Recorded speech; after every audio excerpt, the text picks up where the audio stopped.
everybody.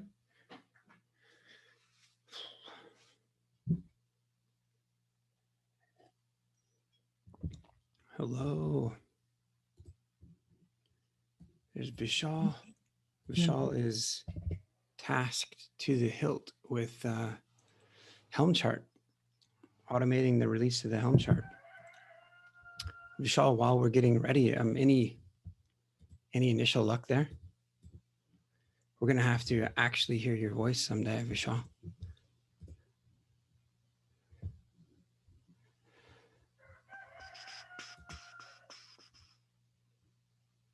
Maybe not today, though.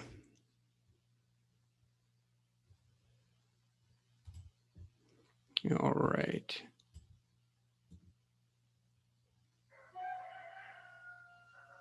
Okay, we've got, there's a healthy collection of us on the call. A couple of people missing just yet.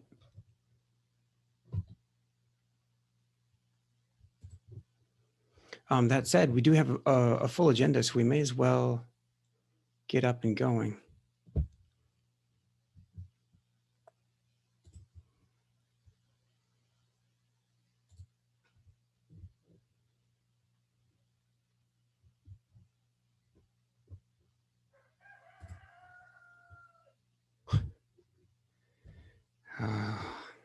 How desperately I want to strangle that rooster. Just because we hatched him here doesn't mean that he needs to stick around. All right.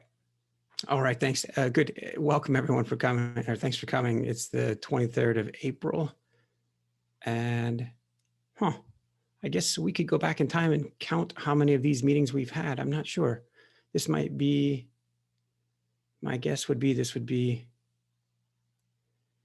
the 75th, somewhere in there, community meeting. So nice to see you all. This community meeting has been consistently larger than Istio's community meeting, which I get a chuckle out of a little bit.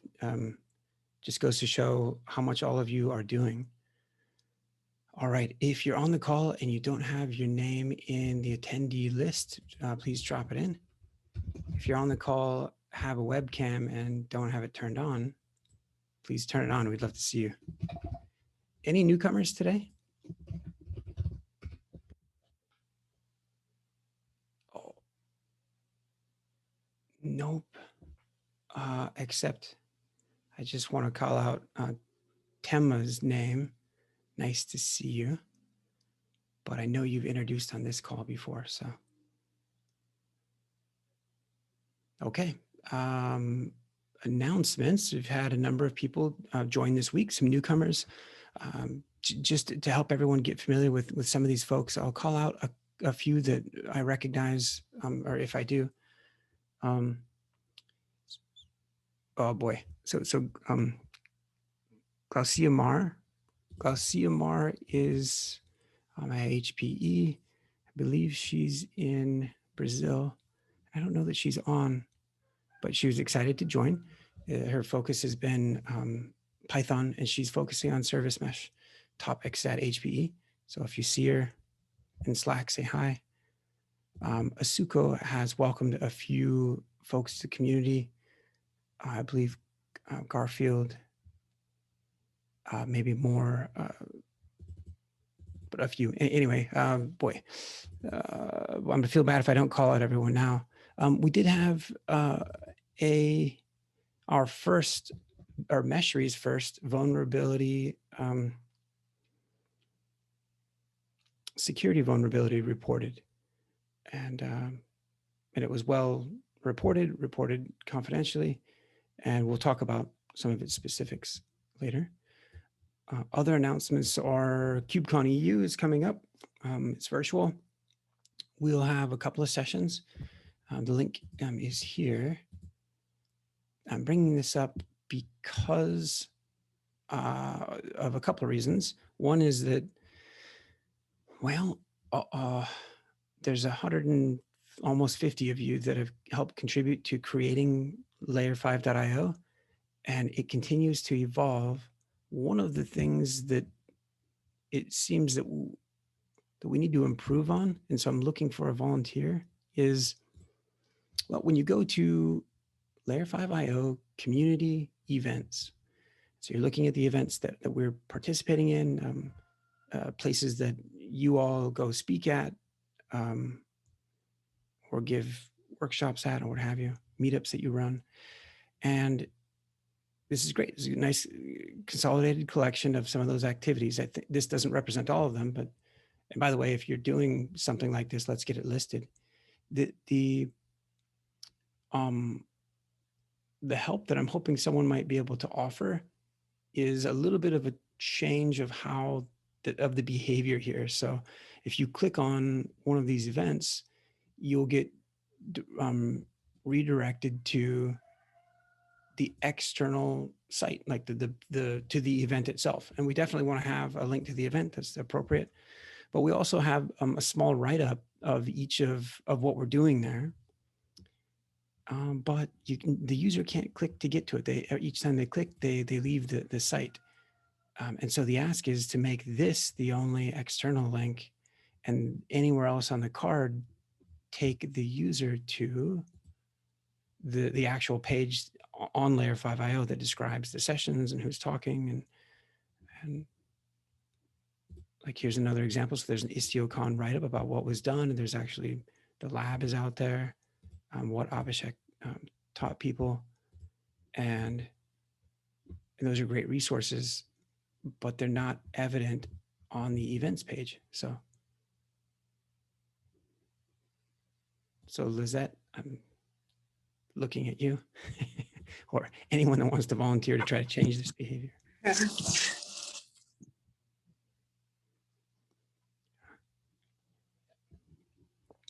All right, moving right along. Now, the second reason why I was highlighting KubeCon EU is because one of the sessions, it covers the topics that are discussed within the CNCF's SIG network, Special Interest Group on Networking. It also covers the things that the initiatives that we advance through the Service Mesh Working Group. And there's a number of you that are on this call that have joined these CNCF calls and given an update on the initiatives that you're engaged in. And what's nice is that, the initiatives, our initiatives are well represented, Meshry and Service Mesh Performance. Other initiatives that we have are also well represented around the patterns that we're creating. We'll talk about those here in a bit. I think Jubril will probably talk to us about patterns. Talk about SMP, our spec. Anyway, it's almost, a lot of it is about your stuff. Talks about Get Nighthawk. So great. So it's a great update. So if I were you, I would be proud. And this happens consistently at KubeCons. So cool. Okay. So by the way, if anyone does want to take on this change, feel free to A, jot your name down, and B, crack open an issue, because I don't think one has been described. With that, we're into the topics. So Jubril, batter up. What have you got for us today? Okay, so hello everyone. Over the last, few weeks, I've been working on a subcommand for Meshry CTL, which is the list command, which would basically list all the pattern files available to Meshry. So I would like to show how that works.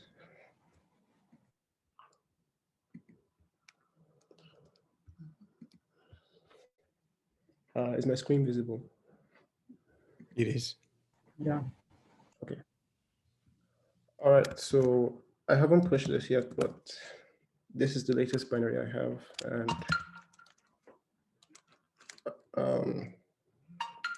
you can now run Meshry CTL.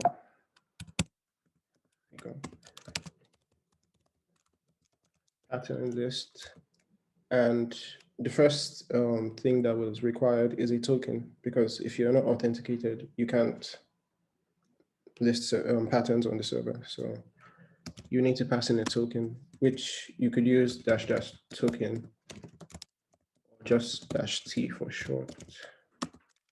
And I'll pass in my token here. Yeah, so this would only give like a short list of available files, and it cuts the IDs short. Just so this is like a brief overview of what you have. And if you'd like more detail, you could add the -- all flag for a more detailed view.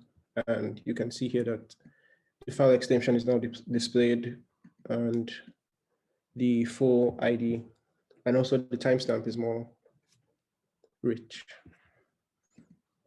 So that's basically it.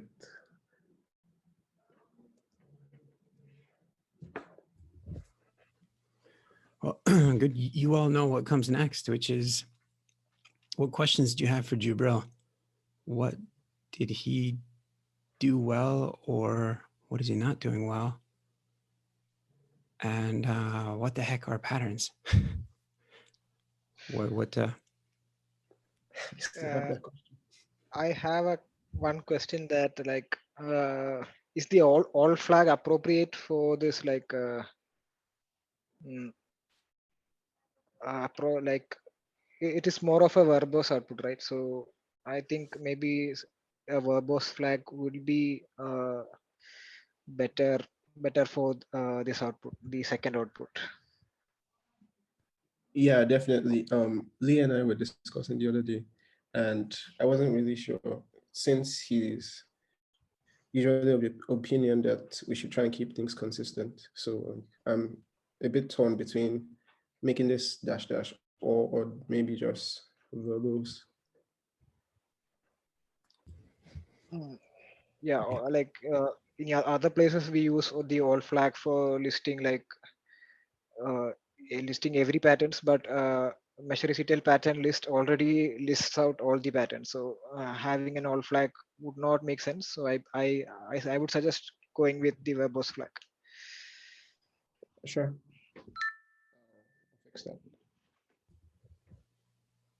Yeah, you guys both brought up the right, like the guiding principle is consistency, and that sort of overrule, like even in the face of well, almost sometimes directly in the face of a poor implementation, or like a bad user interface or what have you, an unintuitive user interface, still, like when you go to implement something new, you still want to implement it consistently bad, and there's quality in that consistency. I never encourage anyone to implement something poorly, but point is, to what Nuvendu is saying, is like, and to what Jubril had also mentioned, is that like consistency is a topmost consideration, but it doesn't mean that it should be poorly implemented. So yeah, so let me think aloud with you all, if I could. So a -v as a flag for to indicate verbose, that makes a lot of sense. There's a global flag, I think, for that, where it's, and not all commands have sort of a verbose mode, so to speak, but if they do, there's a global flag that is applicable. Now, when the user does measure-ECTL pattern list, well, that's like all patterns that are available to that user that presents that token, that whatever token is inside of auth.json. Okay, great, and it's fairly concise. It gives them the unique identifier, but not all 64 characters or 28 or whatever it is. Gives them the name, but in an abbreviated way. These patterns are consistently stored as a form of YAML or as JSON, and so the user should be able to get them out either way, either in JSON or YAML. So, which is one thing to maybe show if you have that, Jubril. But when people list it, we don't necessarily need to tell them the file name, because it's not really, it's not about it being a particular type of format or file. It's the fact that there's a pattern, and this is the unique identifier. There's an ID and there's a name. And so people don't need to see that secondary detail like the file extension because it's because it can be stored as JSON or YAML. And as a matter of fact, Utkarsh, what is it? YAML is a form of JSON or JSON is a form of YAML? YAML is actually the superset, but so right now we store the patterns in YAML. Also, the basically is listing that we can strip out YAML. Actually, the new API that is coming in, actually the PR that I've created, and there are a few more changes that are left. We'll be discussing this RFC. Basically, we'll be discussing the design spec maybe after a few agendas. But in the new PR, what would happen is that the pattern names won't actually have the YAML because the pattern name would basically come from the YAML itself. That is, whatever you have named your pattern in the YAML file. So obviously they won't, unless and until someone is actually specifying .YAML in the pattern name, .YAML won't be visible in here.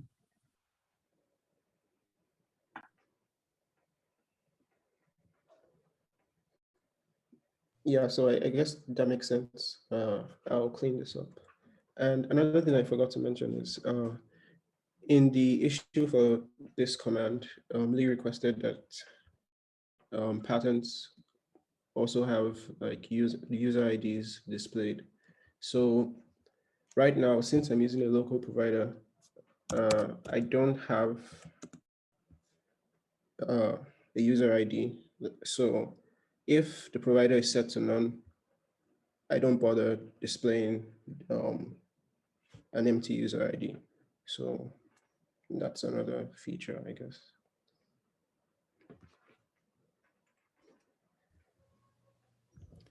Oh man, boy, Jibril, I missed a lot. You said, hey, if you aren't, yeah, I guess implicitly, if you don't present a token, then the command will still be invoked, but it will assume that you're trying to communicate with that you've signed into Meshery with a local provider. And if you have, it will or will not return the list of patterns. No, I mean like the user IDs for the local provider, there are no user IDs. So if your provider is none, it's not going to show user IDs. Oh, I see. Okay, got it. So that actually raises an interesting thought, is that does this endpoint need to be holistically protected? Like if someone, is this an open endpoint for anyone to query so long as they have a none token? It could be sensitive. It's kind of not exactly what you were presenting. It makes sense what you had presented, like, hey, if these patterns don't belong to a user, then you won't see a user ID. But as a follow-on to that, the majority of Meshery's endpoints will require protection, or will require a token to be invoked, and this is probably one of those. But in the dashboard, if you log in with a none provider, it does show you the list of patterns, right? So if we think through that, so then in this case, there's no difference. Like these are both clients, the CLI, the UI. The UI allows you to do it with no, without presenting any. So that becomes, yeah, how do we enable, and maybe it's, how do we enable people while at the same time not letting them create security issues for themselves? Because we want to be. For a none provider, probably a static token. Yep. And that's what, good, and that makes sense. That's what Jubril's got on the screen. No, the token field is empty in here, so some value. Oh, a unique static token. Yeah. Okay. Yeah. But that doesn't, yeah, if Meshery CTL uses one, which is possible, it doesn't, it still leaves, the Meshery UI is still open to that same issue.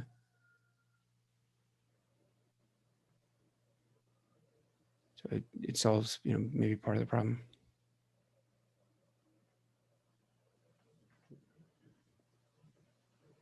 think we have, Jabril, do you mind checking? I think we have an open issue on this. And if we don't, let's file one. It requires some thought. And maybe the Right, thought can you is, see the spot on my screen? say it again. Can you see the spot of my screen? We see that your terminal with the none token. Oh, hold on.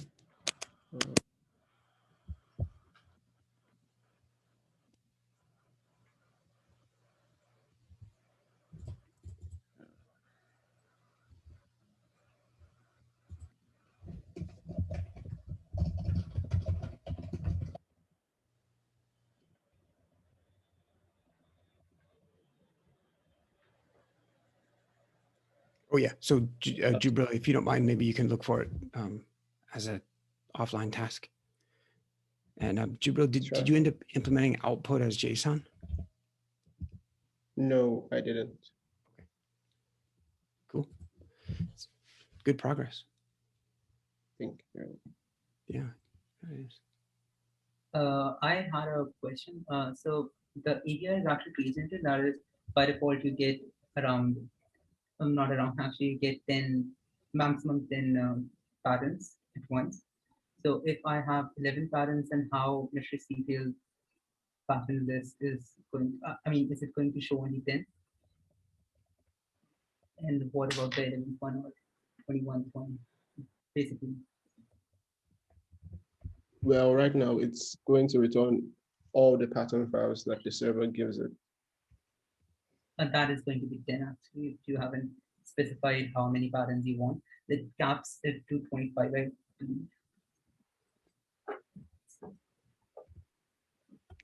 Come again. Basically, I was saying that if I have 11 patterns and you are invoking the pattern, if you are invoking the get request, get API, get request on the endpoint, so it will give you back only 10 pattern files unless and until you have specified the page size to be more than 10. The max that you can actually request for is 25.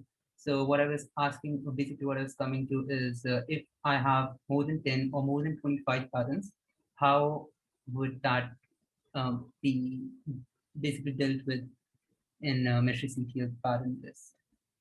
Oh, actually, I wasn't aware of that. I guess Oh. I could make this a flag. So you can specify like how many you want and the default to be 10. Does that work?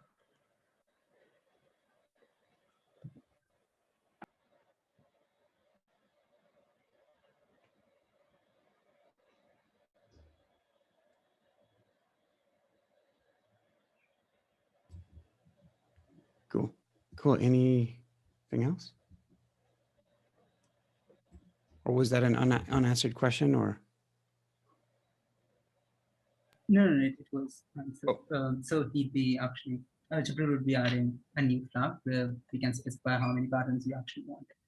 Maybe. Oh, yeah, good. As we do that, as we look at that, to Nivendu's point about consistency, if the endpoints that Meshry server is presenting are generally implicitly paginated, maybe that will help drive part of that answer. Every API endpoint is paginated. Okay. So by default, we would be returning a certain number, 10 or so. And Utkarsh, you're thinking is from the user experience using MysteryCTL that you would get back the default, by default, just the first page? Yeah, so if you haven't specified in the API, you would get just 10 results. And if I had 11 or maybe 26 or something like that, I won't be able to see them. So the user should, in the UI, it's automatically dealt with because we have pagination in there. That is, you can click next, next, next. But for MysteryCTL, I don't think there is such a construct. Yeah, that's right. I forgot. Actually, you're pointing out one of the requirements of the issue, which is that after you present the table at the bottom, it should be saying the total number of patterns. Yeah, that's right. Cool. Okay. Jabril, that's great. Making progress. Thank you. you for this. All right. The topic we want to hit next is Ruth. I'll let you introduce the topic. Okay. Am I audible? You are. Okay. So, one of the projects from Sql Africa Contribution Program, if you are not aware of that, it's a program to diversify open source contributions, right, as regards women. So Layer5 is participating in Sql Africa Contribution, and that's exactly what Lee is projecting now. You can check that out. So one of the projects is the community handbook. So some time ago, there was an idea to bring a curated resources for like an ABC of the community of the Layer5 community. So for the past 3 weeks, 3 mentees have been working on this, and it's not yet done, right? It's still like almost done, like 70%, but this is like a sneak peek. And they've been actually really that's in the presence of Abiola, Anisat, and Good News, the 3 mentees working on this, and the mentors are Anita and myself. So they've been actually working on this for 3 weeks now, and it's been a learning experience for them, and it's going to be up for review. Just so you know, it's everyone in the community is allowed to make suggestions, right, even though it's not 100% ready. So please, you can go through this and make review and make comments on things you think we could improve on, right? So yeah, so this is like a sneak peek of it, and they've been working on it, and kudos to them. Like, they've been doing a whole lot on this, and in 1 week this should be ready, because the program runs for 4 weeks. So this should be ready in 1 week time.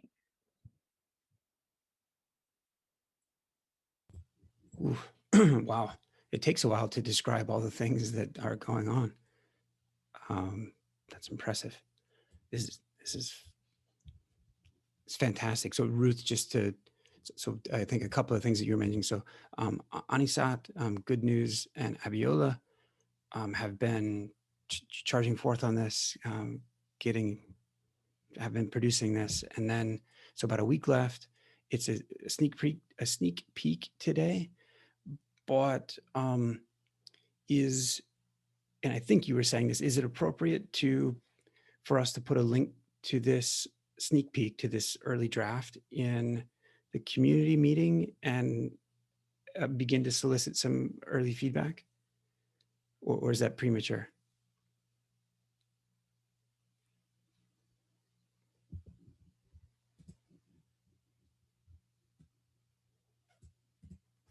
And we might have lost Ruth. Is she still on?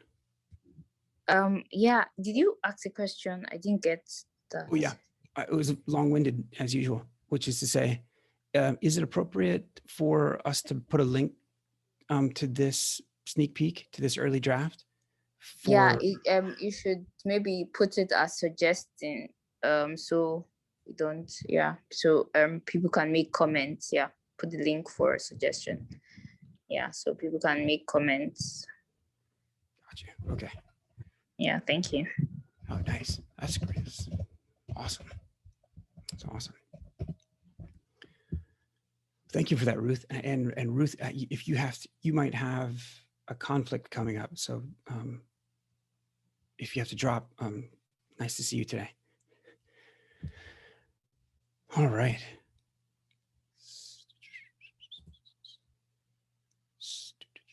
Okay. Sorry. What was next? Oh, Aditi. Aditi, you've got some things to share today. Hi. So I basically wanted to discuss with the community my my most recent, the PR I'm working on currently, and it's obviously helped by Abhishek and Navendu, and it's about Meshery operator lifecycle management. So I'll just share my screen in a bit. I'll just walk you all through the code. Mm.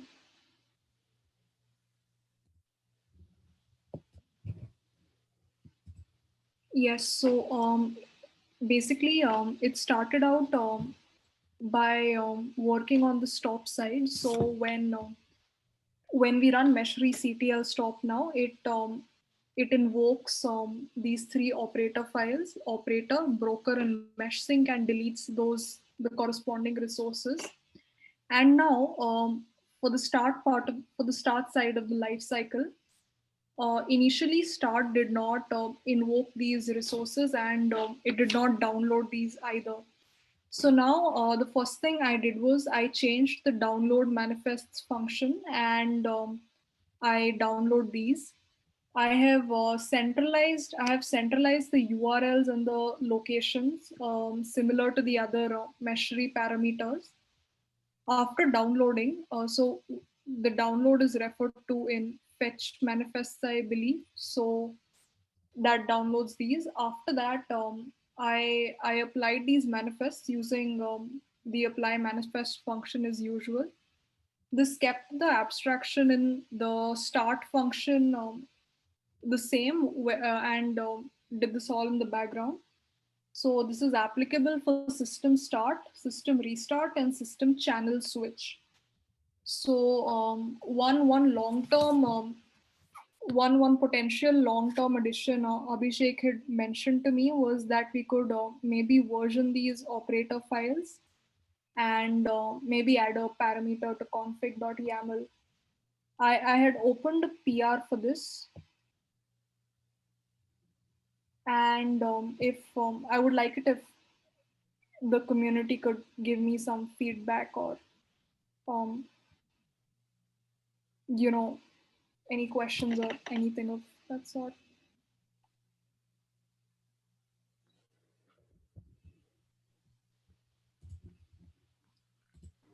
So one open question that Lee had mentioned, that we should publish these YAMLs to Scoop or Brew, and so, like, to answer to that, basically we won't be able to do that because we are already basically we need to make version every uh, manifest of the operator file, which will directly be in the repository. We can fetch it from there.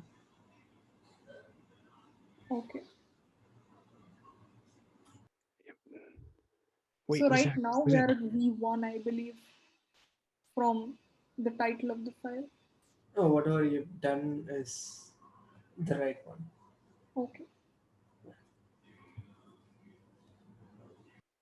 where's Mr. I think is it Anish? Where's Anish? He's not on today, but cool. This might, you know what? Maybe Aditi, is it okay if we put a pin in this discussion until toward the end of the call? Because I think it'll unravel a little bit. There's prior art here, and there's some specific reasons why I'm asking for a slight change, not not necessarily immediately in the logic that actually it's not. There's only one small change, I think, in the logic that you had, but there's the need to open up like 3 or 4 other issues, and I can give a better verbal explanation of that. All right. But nice, that looks like quality work to me. Did you end up of the last change that you made? Was that to centralize the references to the manifest? Oh, that was the second last one. The last one was the one I showed on screen share. I moved it to platform.go instead of doing it in the start function. Gotcha. Cool. Nice. That is good. Really important piece of logic change, by the way. So for everyone that is for most folks, you've heard of the Meshery operator. Some of you have interacted with it, but it's one of the, when you deploy Meshery, it's a component that gets deployed into the connected Kubernetes cluster. And it's kind of a silent deployment. Like it's just a piece of infrastructure that helps Meshery communicate with Kubernetes. And what Aditi is doing is making sure that as Meshery server is established and spins up, so too is Meshery operator being deployed and spinning up. So that by the time the user, hopefully right around the time that the user goes into the UI,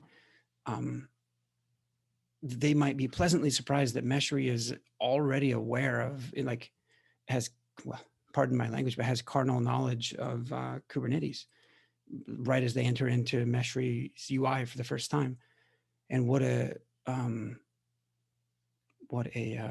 refreshing and pleasant user experience that is. So Aditi, very important, like to get Meshery operator out there as quick as possible.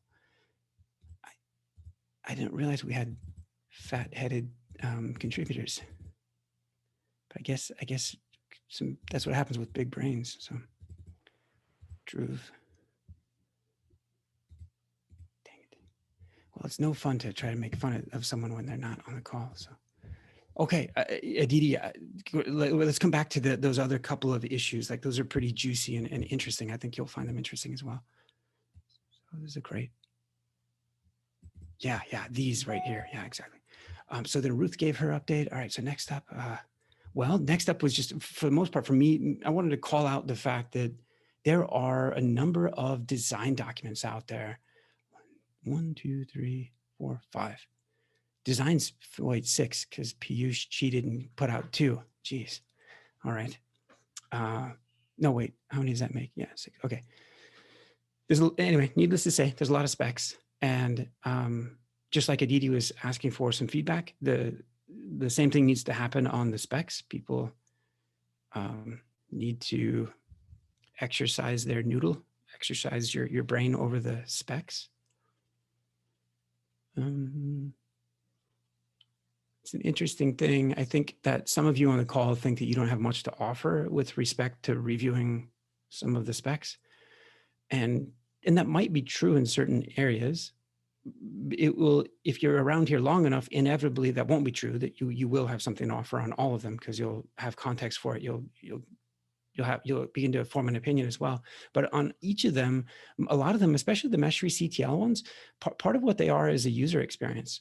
And if your fingers touch the keyboard or touch the mouse, then you're a user and you experience things and you can offer up a perspective on what feels good to you. So don't hesitate with comments. Like that's the way that a lot of people learn.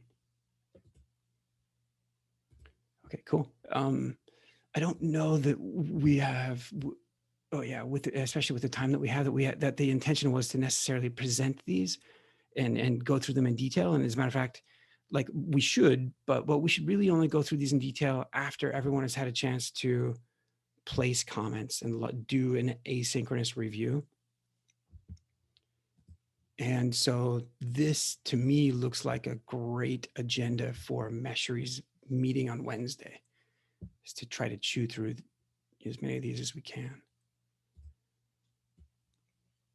Another quick topic is that of Meshery had its first security vulnerability reported. It's a Sql injection issue.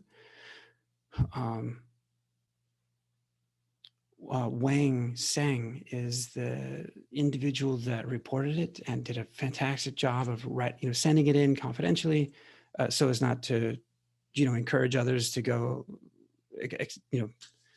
have knowledge of that exploit, and just did a great job of writing it up and documenting it.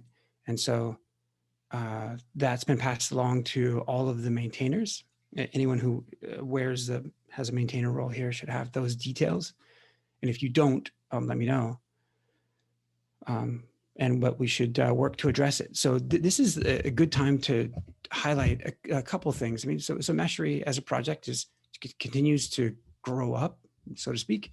Part of growing up is well, I don't mean to offend anyone, but this just from my perspective, some of the boring stuff on things like security. I mean, extraordinarily important things, security itself. And so that we had published a procedure by which people should report vulnerabilities. I'm sure they find them. And I thought this page wouldn't be used for a long time, but it was. And so the vulnerability was reported here.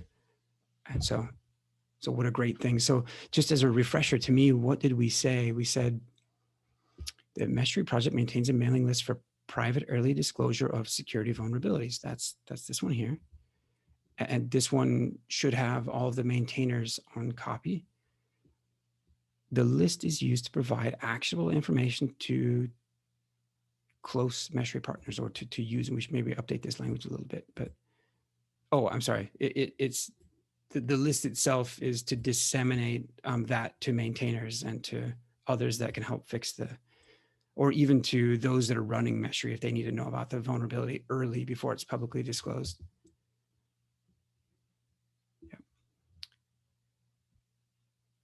Yep. So at some point we'll disclose the details of the issue, and when that's done, there should be a fix that's already been previously released.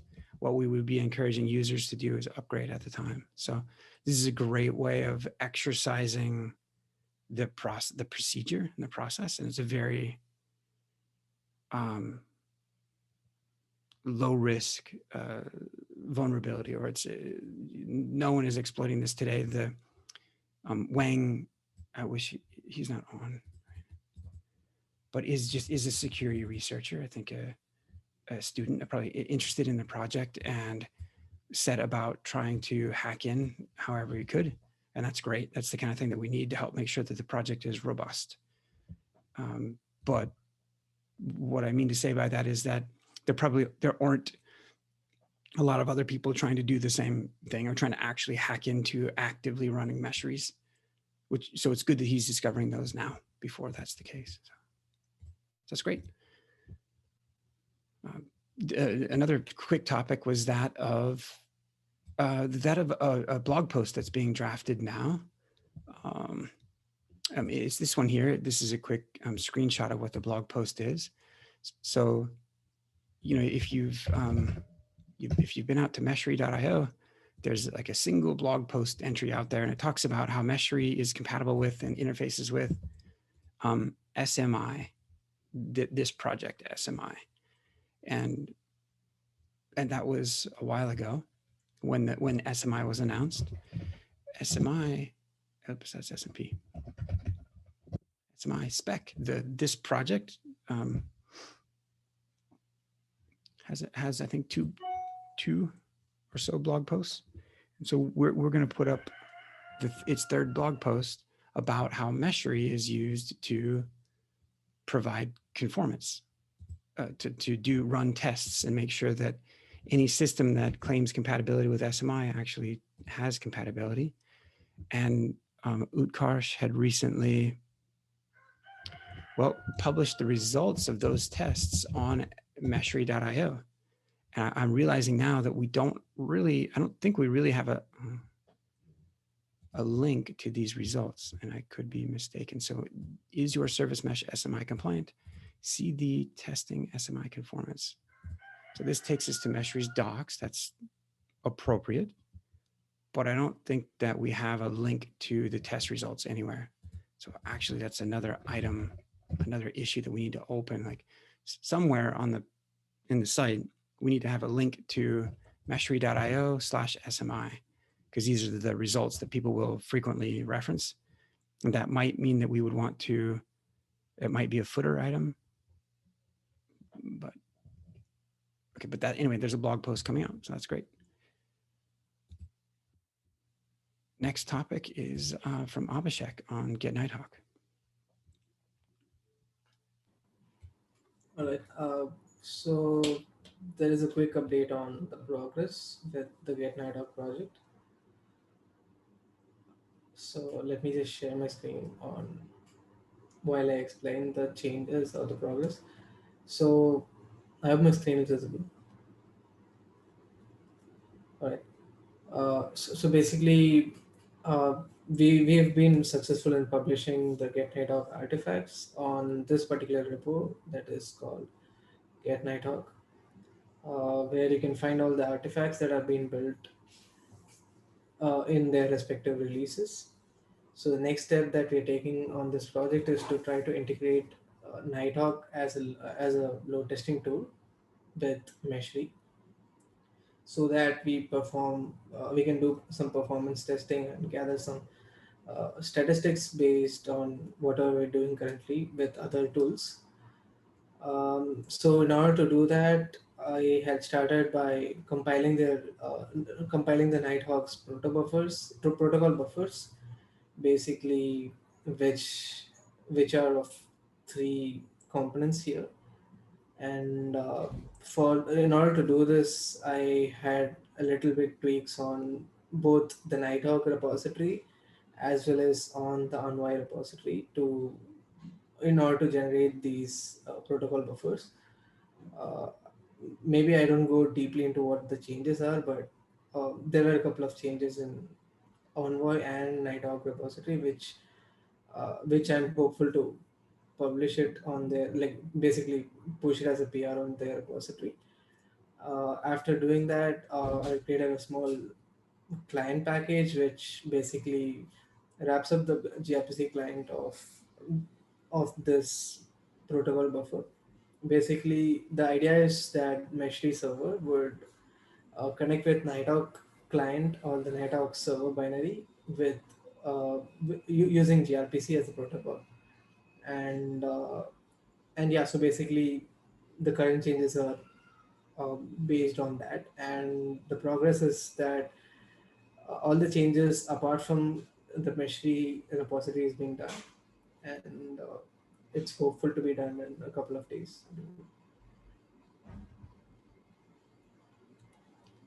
Cool. Yeah, that's pretty much what I wanted to share. Is there any questions?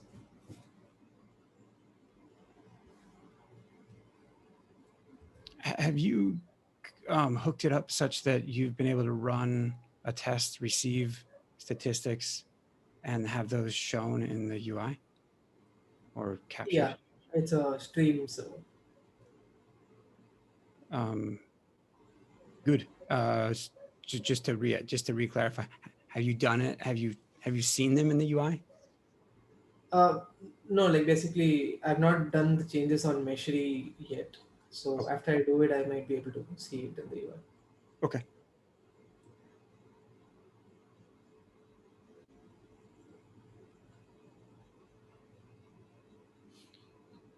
Questions, comments. There's a Sunku Ranganath from Intel. He's a technical leader there, is presenting part of Get Nighthawk at Service Mesh Con. So at KubeCon as well. And so we will want to make sure that he has the latest copy of the logo for that project, which had recently changed. And Anita was helping make sure that that's disseminated everywhere. Okay, well, we're about 10 minutes left. Does anyone have topics we didn't talk about? Questions, suggestions?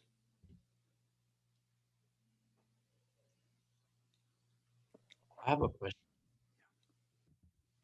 So how are you going to get around that SQL injection threat? Is that, are you going to have like a function that vets all input into Meshry, and also, is there any personal information? I mean, it's nice that you're doing disclosure, but what is the purpose of usually a disclosure is made because of the dispersion of personal information, right? And so I was wondering, what is the personal information on Meshry, and how it might impact the people who use Meshry? I can answer first about the SQL injection. So I have read the report, and basically I found where the issue exactly, where issues are. And so there are a few places I won't be pointing out right now where they are, but there are a few places where we substitute user input. Definitely those substitution can be avoided. So that's what I'd be doing, or if someone else is going to create the PR. But right now we substitute them directly. We won't do extensive sanitization because that's not actually needed. If I would give more details, then it would be pretty apparent where those are. But yeah, definitely where the substitution happens, there not much of sanitization is needed. All we have to do is to just make sure that the inputs that we are expecting, only they are coming in. So that would be the fix. And regarding what information can be exposed, so because it's SQL injection, so a user can give in any SQL query, so they can kind of go rogue on the database and can perform query on behalf of whatever users. So if they are not even normal users, and if they're trying to run SQL query, which they may not have a permission to otherwise, because that permission should be managed by a mystery server or some other authentication authorization mechanism. So basically, they would be able to bypass that easily. So they can just go rogue on the database, be it a mystery server database or remote providers database. So that's actual risk. Thank you. I just wanted to say something. So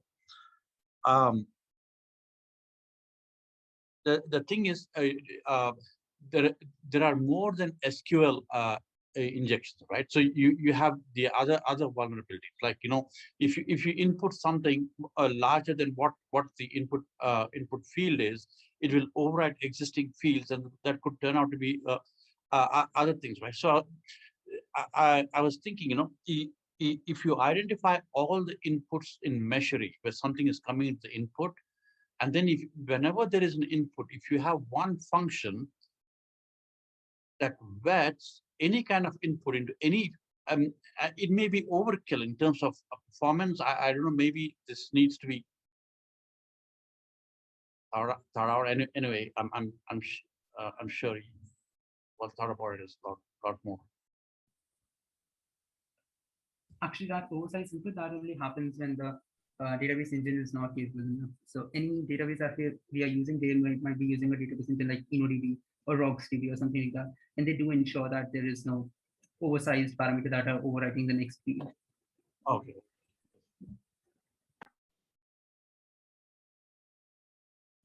So the video that I'm playing is a short recording of the vulnerability, and in some respects, like this is a disclosure of the vulnerability before a fix is out. And at this point, like Meshery isn't, well, or users haven't reported Meshery being used to reliably run their entire business yet. And so like the risk of exposure here is very low. Actually, the disclosure wouldn't or it won't be or isn't about anyone's personal information. That there's none of that has happened. The disclosure is just an up and coming security student. A hacker likes Meshery and is trying to find issues and report vulnerabilities and build up their portfolio of how they're a good hacker. And so SQL injection is like a very common thing to exploit. And so they were running tests, and they found an exploitable or an area to inject to do SQL injection, and reported the issue. And so what I was saying before about like the process by which we would publicly disclose the vulnerabilities and things would be like the reason that it's confidentially is because the normal process would be, oh, hey, there's a bug here, someone could exploit. Like here was an example. I don't know if it was like a year ago. And this actually relates to what we were going to talk about with respect to Jubril was talking about the none provider and the use of a token there to retrieve information about patterns. Is like, hey, how do we have to have a conversation to figure out where's the line between making Meshry highly usable. It's always the line for security, like usability and security, generally on two opposite ends of the spectrum. And there's some line in the middle where it's, it's secure enough. And then you try to make it as usable as possible. And the example here, like a example here is Kubernetes has a UI, it has a simple dashboard.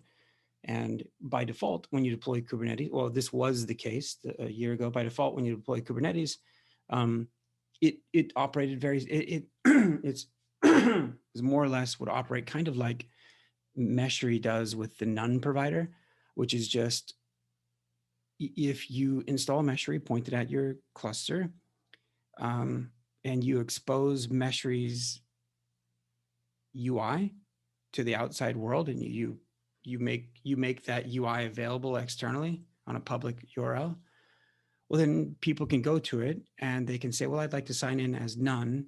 And then they can start to mess with your infrastructure, deploy service meshes and things. And so it's like, hey, don't do that. Don't expose, turn off the none provider if you're going to expose it. And then that way you force people to sign in, and those people that you sign in, you trust and accept, but people don't do that, like, necessarily all the time. So you want to ship something that's secure by default. And the example is that the Kubernetes dashboard is not operated in a very similar way, and people were exposing it, a lot of them, spinning up clusters and leaving them open. And so there was a lot of Bitcoin mining going on, unbeknownst to, Kubernetes operators, because they are just left their their unprotected dashboard publicly open. And so,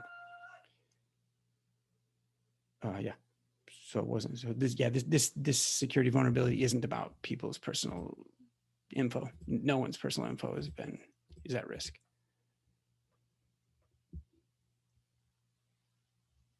Cool. And then, yeah, VJ, like, one of the things that I'm hopeful that Meshry will benefit from as it potentially enters into the CNCF is the same thing that a lot of software projects need, like docs. Well, we won't benefit from docs there, I don't think, but just some of the common infrastructure that every project needs, like a security assessment. So yesterday I finished my project review for Linkerd as the chair of CNCF SIG network, and basically recommended that Linkerd be promoted to a graduated project. And part of the assessment of, like, hey, is Linkerd at a graduation phase? Is it ready for, like, Linkerd's run by Nordstrom and HEB, and like there's a long list of adopters and users. Over time, like the CNCF had sponsored a fuzzing project by an external consulting firm to help do a security assessment. Another one, and so you can see the security audit that's publicly published, where they go through and they do the same thing that this user that we were just showing, what they're doing. They go through and run, a litany of attacks and try to see if there's any exploits. And so actually look at that. The dashboard is dashboard general HTTP. So yeah, hopefully Meshry would benefit from some of this within the CNCF as well. So. All right. Other topics today. Topics that we should get lined up for next week. Anybody? Good. So we're 2 minutes over. So very briefly, one more minute. Yusuf, Mr. Yusuf JK, welcome to the community. Thanks for jumping on today. Do you want to take a moment to just introduce and get some? Yeah, hello everyone. How you all doing? My name is Yusuf and I'm from India. I see a lot of Indian folks out here. So we can't beat them back. Yeah.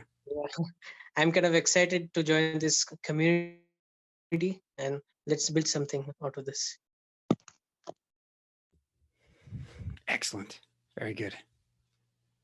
Very good. Nice to have you, Yusuf. Thank you. Thanks a lot. Yeah. Okay.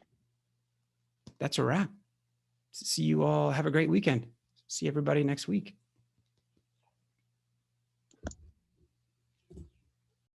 Bye.